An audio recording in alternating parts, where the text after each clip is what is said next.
Добар ден, започува уште едно ново издание на емисијата 0 плюс месеци на телевизија Телма.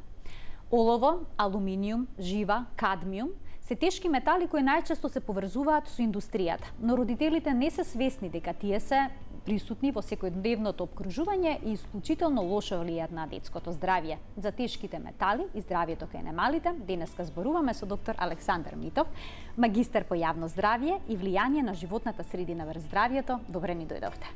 Ви благодарам за поканата. Нова тема ретко се разговара, многу малку информации имаат родителите за тешките метали и здравјето на децата, иако постепено почува да се актуализира, бидејќи аутизмот на некој начин се поврзува со тешките метали, но за тоа ќе зборуваме малку подолу во емисијата. Дали е опасно по здравјето изложувањето на децата на тешки метали и колку често е присутен овој проблем? Како што кажавте и вие на почетокот, станува збор за не толку често застапено заболување, односно состојба, која што настанува како последица на изложеност на тешките метали. Меѓутоа е многу тешка. Значи, ретко се случува, но последиците се трајни или доживотни. И затоа загриженоста е на едно повисоко ниво. Убаво е вака што отвараме јавноздравствени теми, кои што е важно јавноста да добие, барем јас го нарекувам тоа, едно ниво на елементарно медицинско познавање. Не дека ќе навлегуваме прецизно во диагностичките процедури или во терапевските процедури, меѓутоа важно е да има доволно знаење кај гледачите за да може да препознаат. Значи, доколку се има доволно знаење, тогаш човек ќе може да ја препознае состојбата и навреме да алармира, да реагира навреме. Зошто токму тешките метали кај децата се особен проблем? Еве, ако земеме да зборуваме за оловото. Има неколку причини кои што ги прават децата многу подложни на овој проблем. Прво, оловото го афектира најмногу нервниот систем кај децата. А токму тука до втората година на животот е потребно и најмногу да се развиваат децата. Детскиот мозок тогаш е во напредок, во брз напредок и се развива. И доколку тогаш тие се изложени на олово, доаѓа до трајни оштетувања, до трајни последици. Тоа е првата причина зашто оловото од тешките метали, да речеме, е многу сериозен проблем. Вториот проблем, кој што ја нагласува оваа ситуација, е дека дечињата имаат природна склоност да ги ставаат рацете во уста. И не само рацете, туку се што е на дофат. Тоа е вториот проблем. И третиот проблем е, откако нешто ќе го внесат во својот дигестивен систем, бидејќи и тој не е докрај созреан, многу полесно се абсорбираат тешките метали, вклучително и оловото, и полесно навлегува во остатокот од телото. Заради овие три причини, оловото како главен проблем од сите тешки метали, зборуваме дека представува сериозен јавноздравствен проблем. Вистинската димензија се гледа во тоа што проблемите настануваат на долг рок, односно мали дози може да предизвикаат штети кај едно дете кои што ќе останат доживотно. Значи, тие нарушувања во нервниот систем кои што може да се случат како последица на присуството на олово, доживотно, едноставно, медицински велиме, станува збор за иреверзибилни состојби. Односно, од кога ќе се направи штетата, после не се поправа. Освен оловото, кои други тешки метали исто може да предизвикаат големи проблеми кај децата?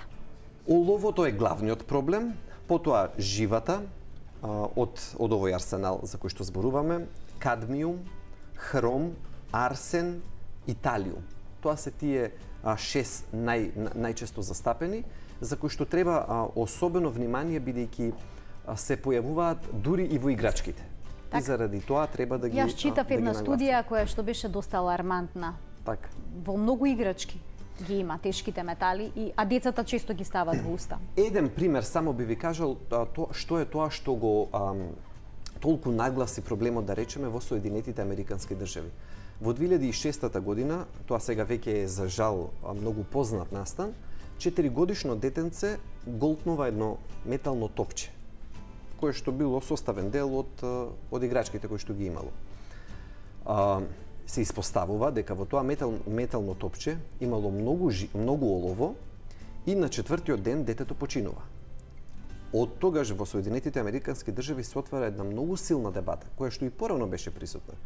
Меѓутоа, тој несреќен случај дополнително ја нагласува опасноста од присуството на олово во играчките, кој што може да заврши дури и фатално. Во 2009 година, како последица на сета таа лавина која што почнува после овој случај, се менуваат законите во Соединетите Американски држави и доаѓаат многу построги закони во однос на тоа што и како може да биде застапено во играчките. Кај нив тој проблем многу ревносно се следи. Само во последните неколку години видов интересен податок, само во последните 2-3 години во Соединетите Американски држави се повлечени од употреба над 180 милиони парчиња играчки. Огромен број. Огромен број. Индустријата страда заради тоа, се разбира, но безбедноста на дечињата е на прв план. Сакам да кажам со каква ревност се пристапува кон проблемот, гледаме во останатите земји во светот. А кај нас пак и темата не е ни до толку отворена. Така. Затоа убаво е вака да ги отвориме овие дискусии, бидејќи нели да се биде родител значи да се научат многу работи, не да се учи постојано. Да се учи Јас кога читав каде се може да се најде олово, се изненади во водата доколку минува низ оловни цевки, тоа е до некаде познато. Во миризливите свеќи кои што дома знаат понекогаш луѓето да ги запалат, до 30 пати може да го зголемат присуството на олово во воздухот, во просторијата. Има еден многу интересен податок, вели се што е вештечко, а мириса добро, тоа е знак за опасност. Значи сите вештечки добри мириси, дали се од цвеќа, дали се од на било кој начин направени, тие всушност не треба да не предупредат дека тоа не е во ред. Често пати ја имам оваа дебата кога разговарам со луѓе на тема начинот на одржување на хигиена, например во домовите или во тоалетите. И многу интересно прашање е дали бактериите кои што ги убиваме со одредени хемиски средства се поопасни од самите хемиски средства кои што ги користиме. Так. Обратно е за жал. За жал многу пати хемиските состојки кои што ги користиме на нашето тело може да му предизвикаат многу поголеми проблеми. И не сакам да ја створам, како да речеме, паника кај родителите или премногу страв. Меѓутоа, треба да бидеме на чисто, како што рековте вие, дека родителството подразбира и одредено ниво на самоедукација, на континуирано читање. И човек треба да ги следи овие трендови, треба да ги следи овие работи за да знае како да се заштити подобро и себе си и децата. Често пати доаѓа до тој синдром на премногу информации. Се трудиме нели да го избегнеме тоа. Меѓутоа, кога ќе дојде до премногу информации, тогаш природната реакција е креваме раце и велиме се е отровно, се е вака, се е штетно, ќе се вратиме по старо. Затоа човек треба многу често е таа реакција. Затоа е важно да ги бираме изворите на нашите информации, да пазиме, да не се преоптеретуваме самите себе со се и сешто. Да одбираме од кои луѓе или од кои експерти ќе ги прифаќаме информациите. Селективно. Селективно, значи тука треба човек да внимава од каде, бидејќи тој ефект е многу чест. Од еден момент да се претрупаме со информации и на крајот да ни се создаде забуна во глава и да ги отфрлиме сите. Но тоа е погрешен начин на размислување. Така, во Нулен плюс верувам дека гледачите добиваат корисни информации. Тука треба да се следат. Еве да продолжиме со тоа како се манифестира труењето со олово. Односно, доколку детето дојде во контакт со олово, но во некоја суптилна доза, нели не зборуваме за голема доза. Так. За жал, има многу малку начини да се утврди дали едно дете, вака гледање, што велиме ние од око, или според симптомите, да се утврди дали и колку содржи олово во крвта. Влија ли на однесувањето? Сакам да ве прашам, најдов на едно истражување каде што имаше наведено доколку детето било мирно, како ангелче, и во подоцнежниот развој стане агресивно, почне да се тепа, да краде и слично, дека треба да се размислува дека е можно да дошло до труење со олово. Една играчка може да ја направи таа. Една погрешна играчка може да ја направи таа реакција. Значи, изложувањето на една играчка која што има премногу олово во нејзе, и ако детето особено често се игра со нејзе и ја става во уста, може толку да ги покачи количествата на олово во крвта за да дојде до тие ефекти. Еве да организираме, да речеме, кои се првите симптоми. На почетокот, нема симптоми. Значи, додека се пониски нивоата на олово во крвта, ние не можеме ништо да приметиме. Медицински кажано се асимптоматични децата, односно не можеме да приметиме.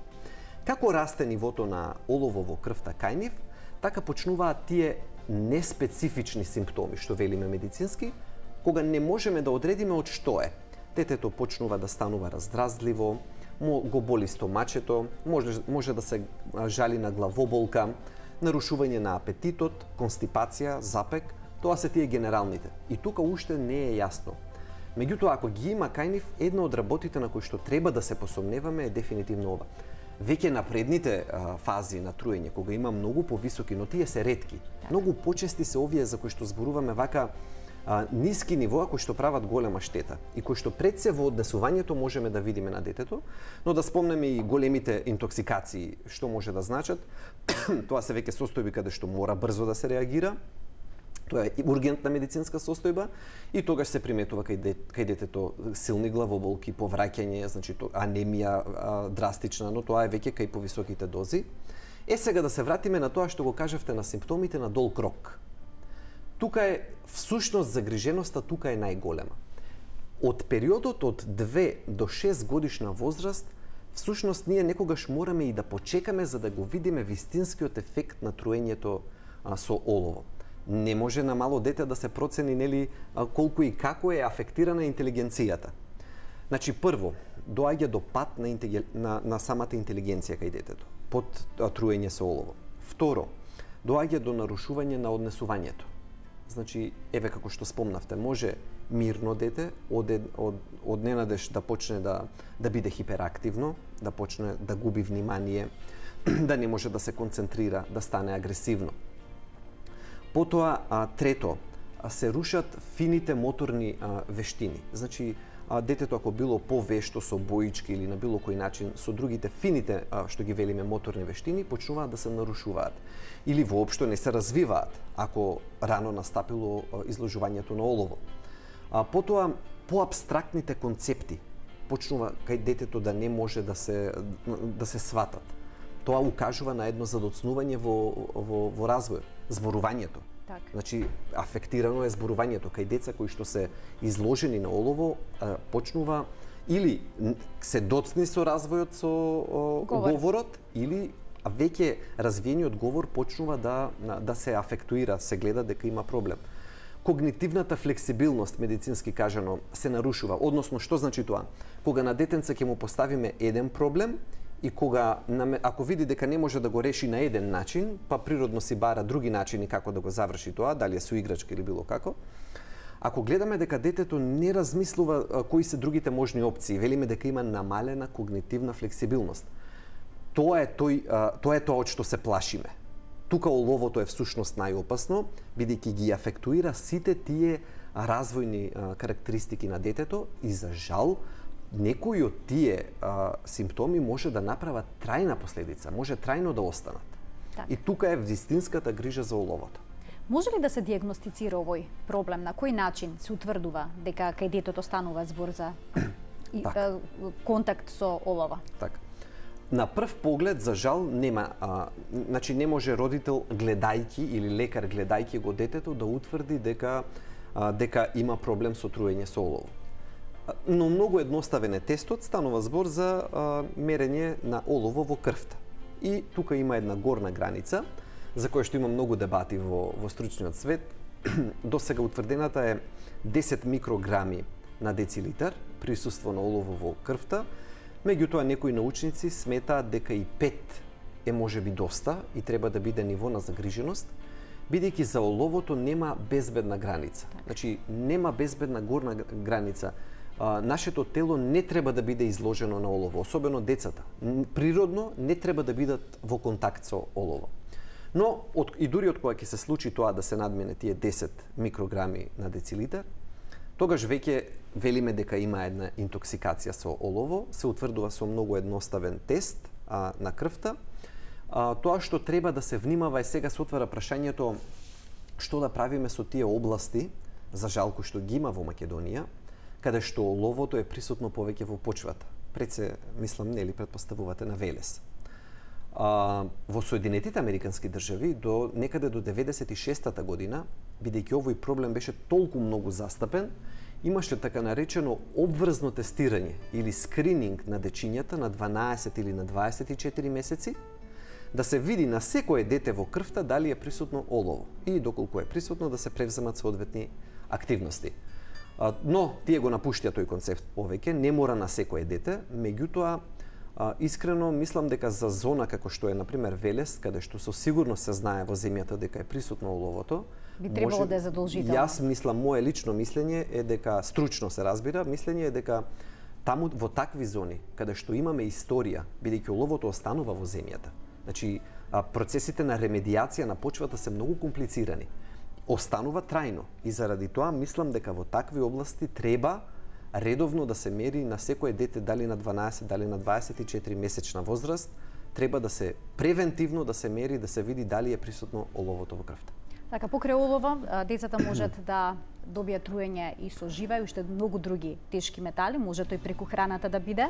Еве споменавте дека почвата, земјата во Велес е полна со олово, но еве јас имам и за едно истражување во Франција, имаше неодамно една објавена вест дека крави били изложени на олово, бакар, кадмиум, жива и цинк пиејќи вода од загаден канал и пасејќи на пасишта наводнувани со загадена вода, наместо да се родат црно-бели, некои телиња се родиле црвенкасто со црвенкасто кафена боја од бакарот што го внесувале.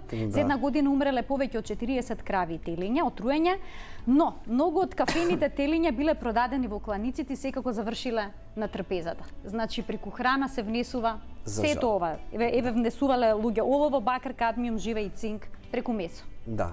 И тоа е И то телешко, младо, убаво месо за деца. Тоа е сериозниот проблем кој што го кажувате, бидејќи не можеме докрај секогаш да бидеме сигурни од каде и како потекнува. Ова ви сте од Франција. Да, значи од земја каде што се полага многу внимание на тоа што се нарекува безбедност на храна. Секој нека заклучи на кое ниво е безбедноста на храната таму и то овде. Но не е само тоа изворот. Еве, ако веќе зборуваме и за останатите можни извори за олово. Всушност се смета дека домот е најголемиот проблем и најголемата опасност за едно дете да биде изложено на олово. Првата причина или првиот извор на опасност за олово се така наречените оловни бои со кои што се пребојуваат зидови порано, а сега веќе во голем број земји се исфрлени. Во 80-тите години, например, во Соединетите Американски држави, беа исфрлени боите кои што се на основа на олово, а се користат за премачкување зидови. И таму се најде дека главната причина, главниот извор на олово за изложеност на децата се токму тие префарбани зидови. Тоа се знаете кои оние светли бои кои што имаат како мрсни бои, ги велиме, како одаваат впечаток на одблесок и кога се лупат како цели плочки, како луспи паѓаат. Кај нас во стари згради исто така може да се примети кога зидовите, ходниците се фарбаат со порано биле фарбани. Тука е вистинската опасност, бидејќи на дечињата тоа им делува многу интересно. Како со прстот да ги лупат тие парченца и да ги стават во уста. Тоа е многу сериозен проблем и извор на олово и во Соединетите Американски држави и до ден денес, иако се забранети за употреба тој вид на бои во 80-тите години. Но, бидејќи има постари куќи, има куќи кои што потекнуваат од 80-тите, од 70-тите години, па и порано од претходниот век, се уште има дечиња кои што се изложени на тие бои. Значи, боите во домот се првата причина за како едно дете може да биде изложено. Тоа е, да речеме, по старата причина. По новата причина, која што денеска предизвикува сериозна загриженост и во Соединетите Американски држави и во цел свет, тоа е изложеноста од олово кое што потекнува од играчки. Значи, тука веќе ја отвараме темата за играчките и оловото и општо земено безбедноста на играчките.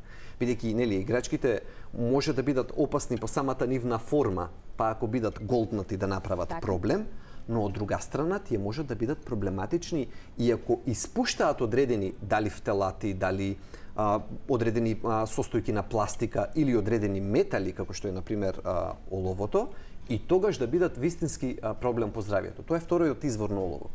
Третиот извор може да биде водата за пиење. Старите цевки, ако не се заменети со доволно нови и со соодветни како што треба, со стари водоводни канали, и во многу земји во светот, проблемот на присуство на олово во водата за пиење е исто така сериозен.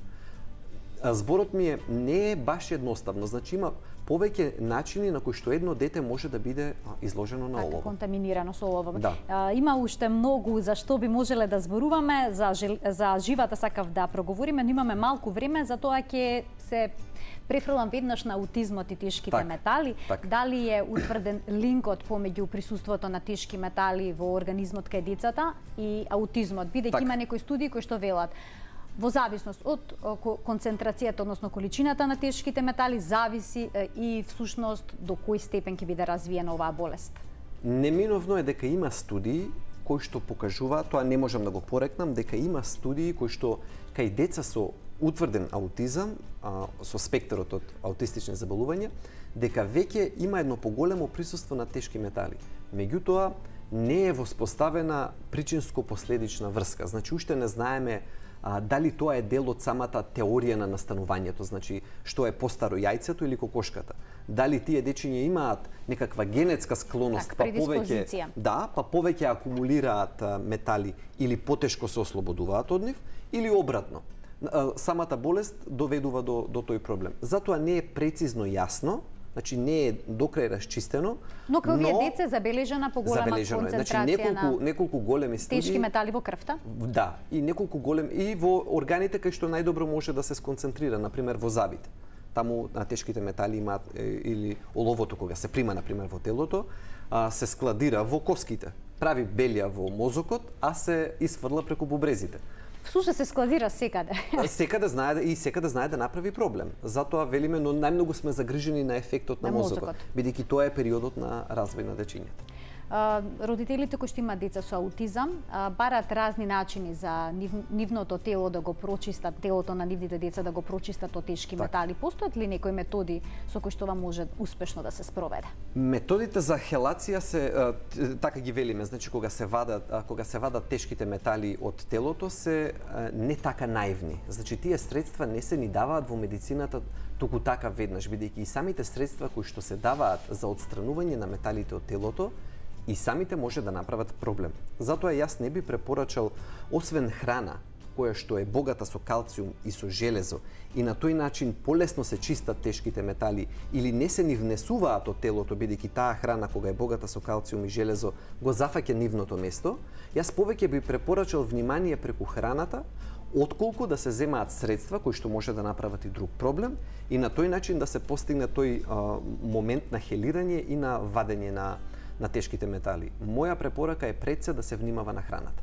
Така. Кога сме кај храната, во однос на рибата, само накратко, има риби кои што имаат многу жива во себе. Треба ли да се внимава на тој момент? И затоа на бремени жени во период на бременост им се препорачува особено да внимаваат на кој вид риба го јадат, особено од морска риба. Бидејќи е многу тешко. Што не треба да јадат? Многу е тешко. Туна, најдов, штука, сабјарка, скуша. Да, и бидејќи за да не правиме да учат кој вид на риба треба да го јадат, кој вид на риба не треба да го јадат, моја препорака е никаква морска риба да не се консумира во периодот на бременост, а за да се зема потребното омега-3, тогаш најдобар извор е лененото семе. Значи ленено семе да се зема со цел да се надокнадат потребите од омега-3, но не и морска риба, освен ако не сака некој да учи кој вид може, кој вид не може. Што е многу комплицирано, ве одличен совет. Ленено семе. Ленено семе. Ви благодарам што бевте дел од Нова М+, на вистина корисни совети и насоки. Ви благодарам вам.